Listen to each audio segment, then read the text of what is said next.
الله ما في قلبي غير الله نور محمد صلى الله لا إله إلا الله. حضرت عمر فاروق رضی اللہ تعالیٰ عنہ کے بارے میں امام ابن جوزی نے لکھا ہے کہ رات کو نا گھر کے اندر بیٹھے بیٹھے اچانک رو پڑے حضرت عمر. 62 سال عمر ہے, خلافت کے آخری ایام چل رہے ہیں, تو رو پڑے ایسے ہی گھر میں بلا وجہ ہی.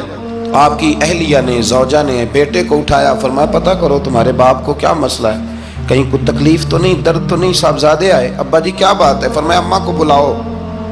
سب لوگ جمع ہو گئے تو جناب عمر فاروق رضی اللہ تعالیٰ عنہ فرمانے لگے کہ بیٹھو میرے ارد گرد. سب بیٹھ گئے تو فرمانے لگے آج جب میں مسجد سے نکلا تھا تو میرے نبی پاک کے سچے صحابہ, سچے رسول کے سچے صحابہ, حضور کے سچے غلام یہ کہہ رہے تھے کہ عمر بڑا ہی اچھا ہے, عدل والا ہے, انصاف والا ہے.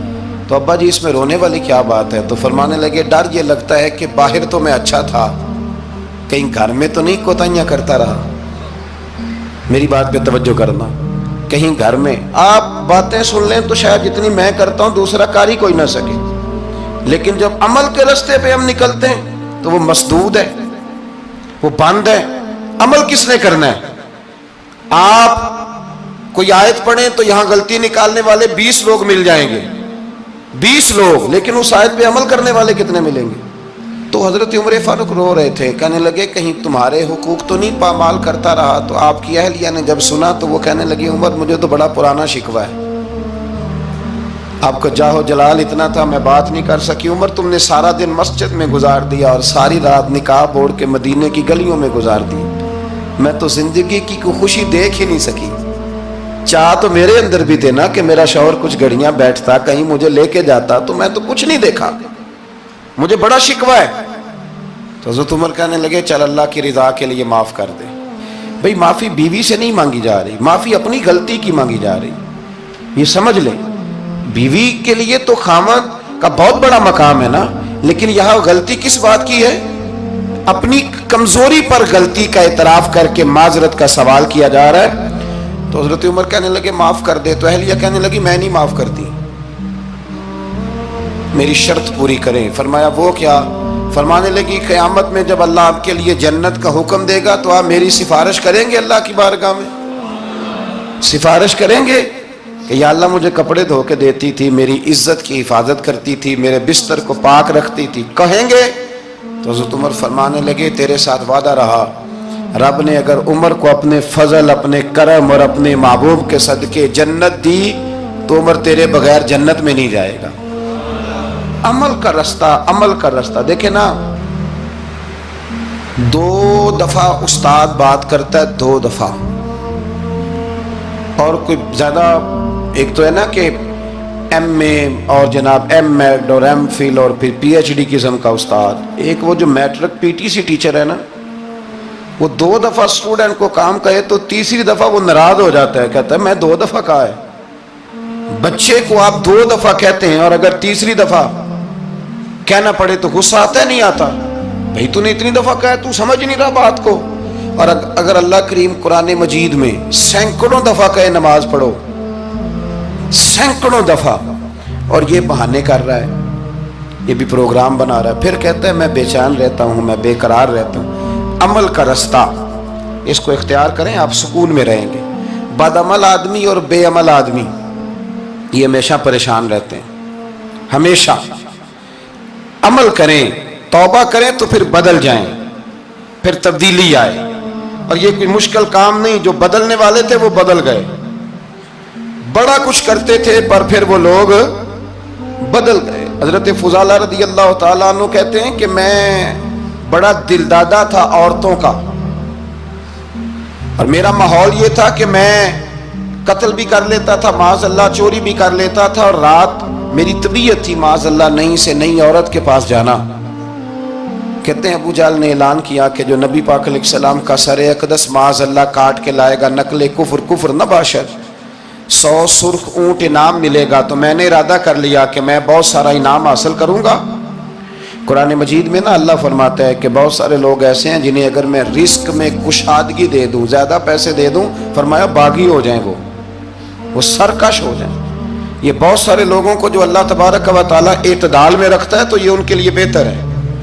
ہر بندہ دولت کے ہوتے ہوئے نیک ہو سکتا، تو یہ اللہ اگر رکھتا ہے نا اعتدال میں تو شکر کرے اللہ کا، ورنہ تو لوگ عیاشیاں کریں، پتہ نہیں کیا کچھ کر گزرے.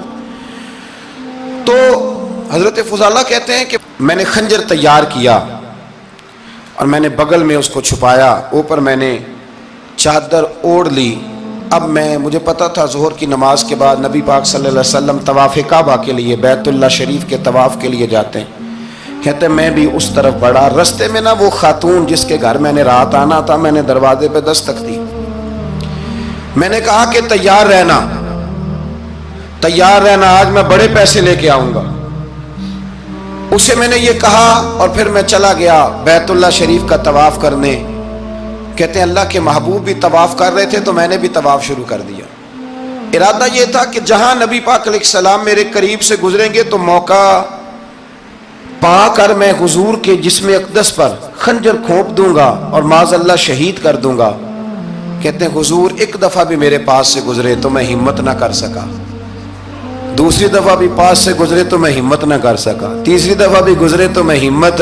نبی کریم صلی اللہ علیہ وسلم 2-3 دفعہ گزرے تو فرماتے ہیں کہ مجھے موقع نہ ملا، اس لیے کہ حضور فرماتے ہیں اللہ نے روب کے ساتھ میری مدد فرمائی، دشمن پر میرا روب طاری ہو جاتا ہے. فرماتے ہیں جب چکر پورے ہو گئے تو محبوب کریم نہ چھٹے چکر پہ فرمانے لگے فضالہ چکر ایک رہ گیا ہے، بے خبر ہو جو غلاموں سے وہ آقا کیا ہے، ایک پھیرا رہ گیا ہے.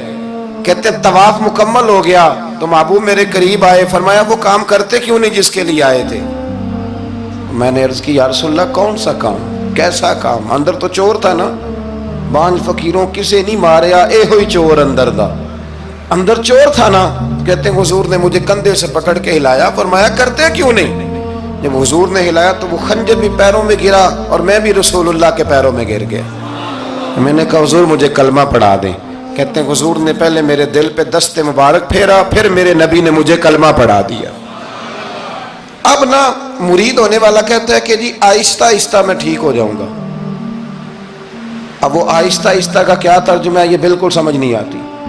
بھئی کسی بندے سے 5 لاکھ روپیہ لینا ہے تو اس سے وہ کہتا ہے جی میں آہستہ آہستہ دوں گا، 500 روپیہ دے دیا کروں گا روز کا، تو کہتے ہیں میری رقم خراب ہوتی ہے، پورے دو.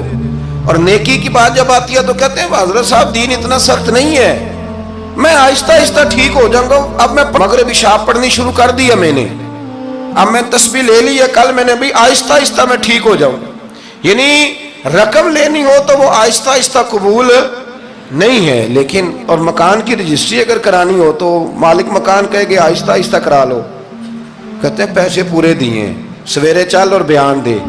یہ کیا بات ہوئی؟ یہاں یہ جو ہمارا ماحول تھا نا کر لیں گے ہو جائے گا، یقین کریں لوگ قبروں میں چلے گئے ہیں پر مسجدوں میں نہیں آئے. ہر کام سے لوگ ریٹائر ہوئے پر گناہوں سے ریٹائر نہیں ہوئے. آخر تک تباہی اتر گئی لیکن لوگ بدلنے کو تیار نہ ہوئے. حضرت فضالہ کہتے ہیں ابھی میں نے کلمہ پڑھا، ابھی میں واپس آیا، رستے میں وہ بی بی کھڑی تھی. کہتے ہیں میں وہ شخص تھا کہ عورتیں مرتی تھی میرے اوپر اور کسی کی جرت تھی کہ وہ آئیں بائیں شائیں کرے، لیکن فرماتے ہیں میں بی بی کے پاس سے گزر گیا. پہلے تو اس کا خیال تھا رکے گا، لیکن جب میں رکا نہ تو دروازے پہ آئی، اور جب میں گزر گیا تو اس نے آواز دی، لیکن میں نے سنی انسنی کر دی. جب آگے بڑھا تو میرے پیچھے دوڑی. فرماتے ہیں مجھے پکڑ کے کہنے لگی فضالہ تجھے کیا ہوا، تو وہی نہیں جو یہاں سے گیا تھا. آپ فرماتے ہیں میں کبھی نہیں رویا تھا، میں کبھی نہیں رویا تھا. اور جب کہا نا تو وہی نہیں، کہتے میں نے سر اٹھایا تو میری آنکھوں میں آنسو تھے. میں نے کہا میں جو گیا تھا وہ نہیں ہوں، اب تو میں محمد عربی کا غلام بن گیا، اب میں وہ نہیں ہوں. اب نہیں ہو سکتا کہ کوئی میری نظر میلی ہو جائے، یہ کیسے ممکن ہے. اب نا اسلام کی تعریف ہم نے یہ کی ہے کہ خبردار کوئی ہمارے قریب نہ آئے، ہم کسی کو بات نہیں کرنے دیتے کہ ہم مسلمان ہیں، ہم بات نہیں کرنے دیتے. پتہ کیا بات ہے، ایک میری یہ تقریر ہوتی ہے ممبر پہ اور ایک میرا عمل ہوتا ہے جب میں سفر کرتا ہوں، جب میں گاڑی میں بیٹھتا ہوں، جب میں دوستوں سے ملتا ہوں. جب ان دونوں باتوں میں تضاد آتا ہے نا، تضاد تو لوگ تقریر کو جذبات نہیں کہتے، ایک فن بن جاتی ہے تقریر۔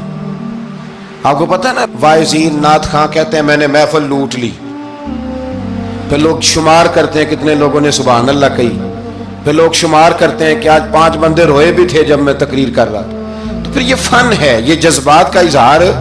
سمجھ لیں بات کو کہ عمل جب آپ نہیں نہ کرتے عمل، تو آپ خود بڑے بے چین رہتے ہیں کہ یار یہ میں کیا کر رہا ہوں، یہ کون سا گورکھ دھندا ہے کہ میرا عمل صفر ہوتا جا رہا ہے۔ ہمارے ایک استاد تھے تو وہ فرمایا کرتے تھے کہ اگر پڑھے لکھے آدمی کو تم بے عمل دیکھو تو اس سے دور ہٹ جایا کرو، ورنہ تمہیں بھی بے عمل کر دے گا۔ میں نے ان سے عرض کی، میں نے کہا حضور یہ کیا ہے؟ تو فرمانے لگے اپنے حضرت صاحب سے پوچھنا، وضاحت کریں گے۔ میں نے حضرت صاحب سے کہا جی عجیب بات کر دی ہے، علم والے بندے کے پاس بیٹھ کے تو علم آتا ہے۔ تو وہ فرما رہے تھے کہ علم والے بندے کے پاس اگر وہ بے عمل ہو تو بالکل نہ بیٹھنا۔ تو حضرت صاحب فرمانے لگے انہوں نے صحیح کہا ہے۔ اب بات بہت بڑی ہے، پتہ نہیں آپ کی سمجھ میں آتی ہے نہیں آتی، بہرحال کر دیتا ہوں۔ پڑھا لکھا بندہ اگر بے عمل ہو تو اس کے پاس، تو میں نے کہا حضور کیوں؟ فرمانے لگے اس لیے کہ وہ اپنی بے عملی پر بھی دلائل دے گا۔